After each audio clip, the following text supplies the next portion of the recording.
자, 중국 시장의 흐름을 면밀하게 짚어보는 굿모닝 차이나 TV 시간입니다. 오늘 호서대학교 교양학부 전가림 교수와 함께 이야기 나눠보겠습니다. 어서 오세요. 네, 안녕하세요. 네, 안녕하세요.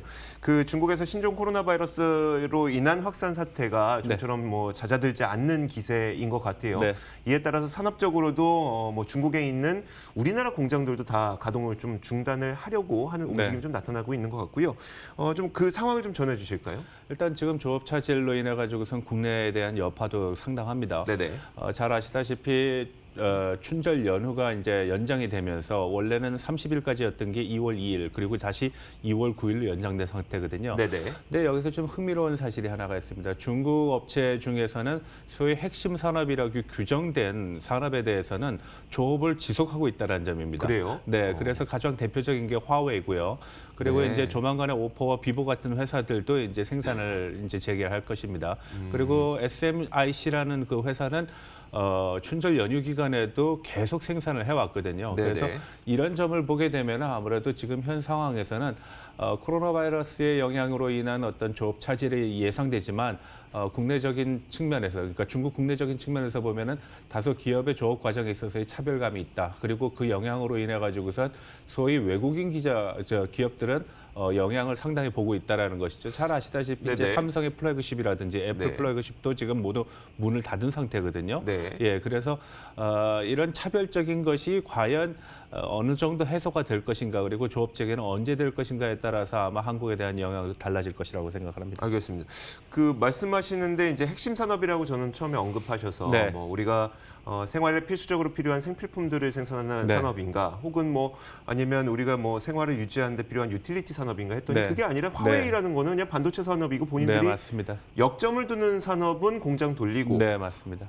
역점을 두는 산업의 이 경쟁 국가 기업들은 좀 못 돌리게 하고 이런다는 아마 건가요? 이게 경쟁 국가 입장에서 보면 이게 역차별이 아니냐, 네네. 일종의 차별 아니냐라고 생각할 수 있겠지만 구체적인 적용 대상 그리고 내용, 범위에 대해서는 중국 정부가 밝히고 있지 않습니다. 다만 네네.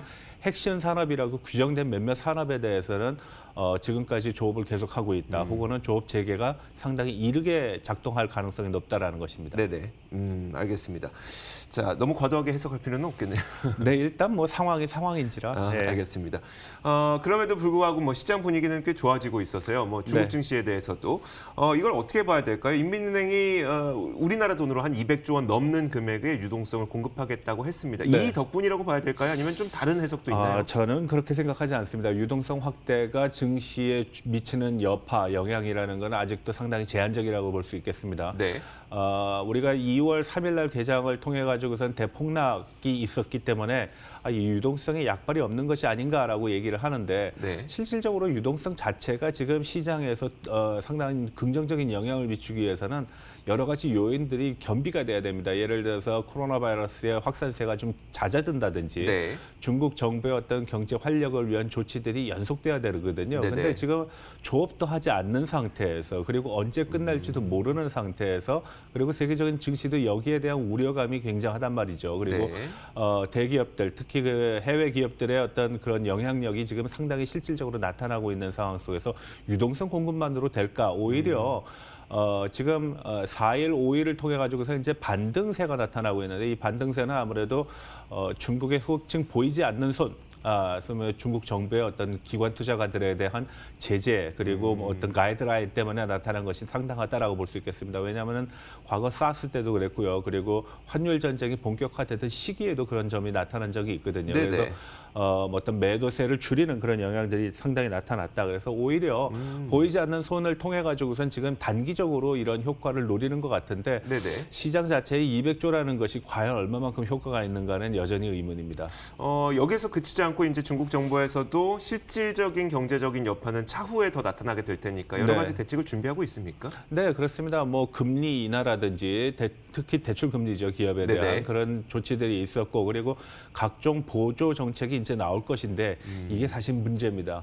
우리가 중미 무역 분쟁을 통해 가지고선 제1차 합의안에 도출해 있어 가지고선 중요한 점이 하나가 중국 정부의 보조금이거든요. 그렇죠. 만약에 이러한 행태가 이 신종 코로나 바이러스에 대한 단기적인 처방이라 그러면 이해가 되지만 이것이 네네. 마치 상시적으로 일어날 수 있는 가능성이 있다, 혹은 개연성이 있다라고 보게 되면은 이것은 또 다른 중미 간의 무역 분쟁의 어떤 요인이 될 수 있고요. 네네. 더욱이 중국 재정에 대해서는 우리가 상당히 많은 의문을 품고 있는 것이 사실입니다. 과연 이 안정적인 재정이냐, 투명하지도 공개적이지도 않기 때문에 오히려 이런 조치들이 재정 악화를 불러일으키는 건 아니냐, 네네. 혹은 상당히 많은 자금들이 시장에 경기 부양으로 투입이 되게 되면은 결국 2년간 2천억 불의 미국산 그 농산물이라든지 제품을 네네. 수입을 해야 되는 중국의 입장에서 보면 과연 실시가 가능한가라는 그런 문제도 생기게 됩니다. 여러 가지 문제가 이제 내재돼 있다라는 것이죠. 그래서 단기적인 어떤 판단은 사실 지금 상황에서는 조금 좀 어려운 상황입니다. 그러니까 부양을 하고 싶어도 부양을 하자니 미국과 무역 협상을 했던 내용이 발목이 좀 잡힌다는 네, 이야기네요. 맞습니다. 네, 맞습니다. 그래서 1차, 2차 협의안에서 이제 얼마 전에 그 다보스 포럼에서 트럼프 대통령이 네. 중국에 대해서 경고의 메시지를 날렸죠. 마찬가지 1단계 합의안에 대한 내용을 충실히 이행하지 않을 경우 중미 무역 분쟁은 다시 시작될 수 있고 그렇죠. 미국도 가만히 있지 않겠다라는 표현을 했습니다. 이건 뭐냐 하면은 지금 코로나 바이러스의 어떤 감염 확산세를 진정시키기 위해서 중국이 조치하는 거는 뭐 인정적인 측면에서는 충분히 이해가 됩니다. 그러나 네네. 중미의 무역 관계라는 거는 사실 국제 관계는 상당히 냉엄한 거거든요. 그래서 그렇죠. 이런 과정 속에서 중국이 모든 어떤 재정적인 투자 그리고 미국과의 합의에 대해서 소극적으로 나타난다 그러면은 네. 상당히 큰 영향이 있으리라고 봅니다. 실질적으로 서방 세계는 중국이 약속을 안 지키는 나라라는 판단이 있거든요. 예를 들어서 2001년에 WTO 가입과 동시에 여러 가지 조건들을 내놨습니다. 무슨 시장 개방, 특히 이제 법률 시장이라든지 아니면은 기업에 대한 투자에 네네. 대한 보장을 하기로 했는데 지금까지 지켜진 게 하나도 없습니다. 이러한 네. 불신이 오히려 이번 코로나 사태를 통해 가지고선 더 가중되지 않을까라는 그런 불안감도 없지 않습니다. 그 정가련 교수께서는 워낙 이제 중국 현지에 있는 분들과 많이 스킨십을 하시는 걸로 알고 있으니까 현지 분위기를 좀 들어보고 싶은데 네. 이 사태로 인해서 사실 우리도 생각하기에 그러니까 옆에 있는 국가가 생각하기에도 참 그 중국이 약속했던 그 수입 품목을 네. 구매할 수 있을까에 대한 의구심이 있거든요. 네. 현지 반응은 좀 어떻습니까? 현지 반응은 우리가 수입을 한다라고 합의는 했지만 이것을 반드시 이행해야 된다라는 그 어떤 당위성에 네네. 대해서는 여전히 의문을 품고 있는 것이 사실입니다. 또 국내적으로도 중국 국내적으로도 이 문제에 대해서 너무나 양보한 것이 아니냐, 이거는 대등하지 않다라고 보는 시각이 많습니다. 앞서 말씀드렸다시피 지금 미중 관계 속에서의 문제도 있지만 세계에 있어서의 중국의 경제 신임도 네. 또 상당한 문제를 일으키고 있는 것이 사실이거든요. 오히려 이 시점에서 중국이 감안해야 될 부분은 개방과 어떤 코로나 바이러스의 확산세를 연관시켜 가지고서 좀 유동적으로 취할 필요가 있다라고 네네. 보는 것입니다. 그래서 자세히 보시게 되면은 중국이 지금 세계 각국에 대해서 코로나 바이러스에 대한 중국 혐오 네. 그리고 중국에 대한 제재 그렇죠. 여기에 대해서 굉장히 민감하게 반응을 하고 있거든요. 얼마 전에 우리나라에 있는 주한 대사로 부임한 사람도 네네. 신임장을 받기 전에 그 기자회견을 통해서 이걸 발표한 적이 있고요. 네네. 어저께와 그저께 상황을 보게 되면 유럽에서 그리고 미국에서 총영사들이 산발적으로 네네. 이런 문제를 제기하고 있습니다. 그러니까 유예할 수 있는 인정적인 측면도 고려돼야 된다라는 것을 강조하고 있는 것처럼 보이는데요. 네네. 과연 이것이 서방 국가들에서 수용 가능한 받아들일 범위 수 내에 있는, 있는지 그러니까요. 그건 별개의 문제입니다. 네네. 다만 지금 한국이 일종의 테스팅 보드로서의 역할, 주변국인데 경제 규모도 상당하다라는 거죠. 그래서 네네. 한국에 대한 압박은 상대적으로 좀 강하게 나타나고 있다라고 보시면 되겠습니다. 알겠습니다. 사실 제 주변에 있는 분들도 이제 그 미국이나 유럽 쪽으로 여행 가려고 하시는 분들이 여행을 취소하시더라고요. 그러니까 중국인으로 오해받기 싫다고 여행을 취소하시는. 그렇죠. 코로나가 자체가 직접 무서운 건 아니고. 네. 자, 이런 현상들이 좀 일어나고 있다 보니까 그런데 이 코로나 사태가 계속 심화되다 보니까 좀 일부에서는 중국의 양회가 3월 3일에 예정이 되어 있잖아요. 네. 이게 또 연기되는 거 아니냐는 말씀을 하시는 분들도 계시더라고요. 가능성은 상당합니다. 그래요? 예, 지금 이 상황이 어느 정도의 진정 국면으로 돌아갈까? 네네. 그 시기적인 문제가 상당히 관건이라고 볼 수 있는데요. 네네. 적어도 3월 초에 있는 양회가 진행되려 그러면은 한 10일 전부터 이동이 시작이 됩니다. 네. 예, 이게 단순하게 정치협상회의의 대표 그리고 인민 대표들만 움직이는 게 아니라 각 성 단위의 관련 공무원들 그리고 네네. 기자들 그리고 일련의 사람들이 움직이다 보니까 네. 만약에 2만 명 정도가 모인다 그러면 한 10만 명 정도의 이동이 생기는 것이거든요. 네. 이런 상황에서 과연 이 양회가 주최된다는 것이 얼마만큼 효과가 있느냐. 특히 지금 베이징에서의 감염병 확산세가 상당합니다. 네네. 우리가 알고 있는 것보다 좀 상황이 좀 매우 어렵다라고 말씀드릴 수 있겠습니다. 네네. 근데 베이징 한복판에서 이 문제로 다시 재현이 된다 그러니까요. 그러면은 네. 아마 지금 지도부는 상당한 부담감을 가져야 되는데 뭐 연기 자체는 1, 2주 정도는 크게 무리는 되지 않을 거라고 저는 보기 때문에 그래요? 여기에 대해서는 유동적으로 대응을 할 것이라고 저는 판단을 합니다. 그러니까 확산을 방지하기 위해서 양회를 연기한다는 명분만 명확하게 보인다면 딱히 그게 큰 문제는 되지 않을 지금의 것 확산세가 가장 중요한 문제죠. 네. 이번 주가 관건입니다.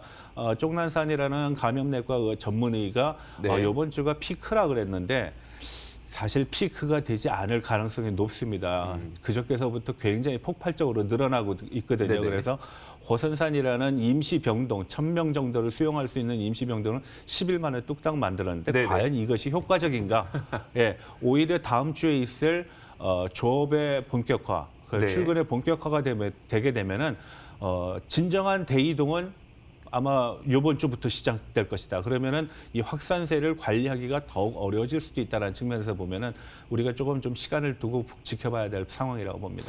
궁금한 거는 이제 양회 연기가 우리나라 시장과 글로벌 시장에서 충격적으로 받아들일 것이냐 아니면 그냥 오히려 이게 그 확산을 막는 조치이기 때문에 긍정적으로 받아들일 것이냐인데 어떤 쪽이 저는 부정적인 면이 강하다라고 봅니다. 왜냐하면은 지금 중국에서 계속 나오고 있는 소식 중에 하나가 치료 백신, 치료약, 진단 키트에 대한 내용들을 계속 뿌리고 있거든요. 네네. 발견했다. 그리고 네. 치료가 곧 진행된다. 그러니까요. 효과적이다라고 했는데 만약에 2월 중순, 중하순까지는 그 문제가 해결 안 된다라는 것은 결국 이러한 소식들이 진짜 뉴스가 아니라는 거죠. 그렇죠. 그리고 네. 이러한 것은 오히려 더 심리적인 영향을 주기 때문에 불안감을 조장시킬 수 있다. 그래서 제가 봤을 때는 이러한 조치들이 중국에서 나오면 안 됩니다. 서방 세계에서 나와야 됩니다. 그렇죠. 그래야지 객관적으로 평가를 하는 것입니다. 네네. 그래서 WHO가 바로 아직 검증된 것은 없다. 그러니까요. 그리고 확인된 것은 없다라고 발표한 이유도 지금까지 WHO가 받는 비난에 비하면은 네. 굉장히 수습하려는 의지가 내재된 것이라고 저는 봅니다. 알겠습니다. 자, 그럼 이제 좀 정리하는 차원에서 우리나라는 아무래도 그 중국 경제와 밀접한 영향을 받을 수밖에 없습니다. 뭐 네. 수출이라든지 교역 의존도도 굉장히 높기 때문인데 결국 이 그 조업 중단 사태도 계속 길어지고 있고 거기에다가 코로나 바이러스의 확산도 말씀하셨던 것처럼 조금 더 길어질 수 있다고 하니까 그 우리나라 경제에 미치게 될 영향을 좀 말씀해 주시죠. 중국이 세계 글로벌 공급망에서 이제 이탈을 할 것이다라는 예상들이 많았습니다. 네네. 디커플링이라고 보통 얘기하죠. 그렇지만 한중 관계의 경제적인 커플링, 동조화 현상은 굉장히 밀접합니다. 우리가 그러한 밀접한 관계를 조금 탈피하고자 한 친남방 정책을 쓰고 있는 것도 사실이거든요. 근데 한번 살펴보십시오. 주변 국가에서 지금 일어나고 있는 상황 때문에 한국에 얼마만큼 큰 위험과 그리고 어떤 긴장감 그리고 의구심들이 만연하고 있는지 우리가 뭐 매일 접하는 뉴스 중에 하나가 코로나 바이러스의 문제고요. 네네. 그리고 숫자가 줄어든다라는 얘기보다는 숫자가 확대되고 있다는 얘기가 많거든요. 그리고 그렇죠. 지금 제3차 감염도 확산되고 있는 상황이기 때문에 오히려 한중 관계의 동조화 현상이 한국 경제에는 그다지 긍정적이지 않다. 뭐 한 가지 예를 들게 되면은 현대자동차, 기아자동차, 네네. 쌍용자동차, 삼성자동차, 자동차 완성차 업계가 모두 영향을 받고 있지 않습니까? 이것이 지금은 시작에 불과합니다. 대기업이고 얼마 전에 이게 구정의 어떤 연휴가 끝났기 때문에. 근데 네네. 이제 이것이 소비 시장이라든지 여타 시장으로 발전했을 경우에는 그 파급력은 상당하다고 볼 수 있겠죠. 그래서 동조화와 비동조화의 관계 속에서 동조화가 너무 강하다라고 볼 수 있겠습니다. 알겠습니다. 자, 지금까지 호서대학교 교양학부 정가림 교수와 이야기 나눠봤습니다. 말씀 고맙습니다. 네. 자, 굿모닝 530 글로벌 1부 마치겠습니다. 10분 동안 광고 보시고 2부에서 돌아오도록 하겠습니다.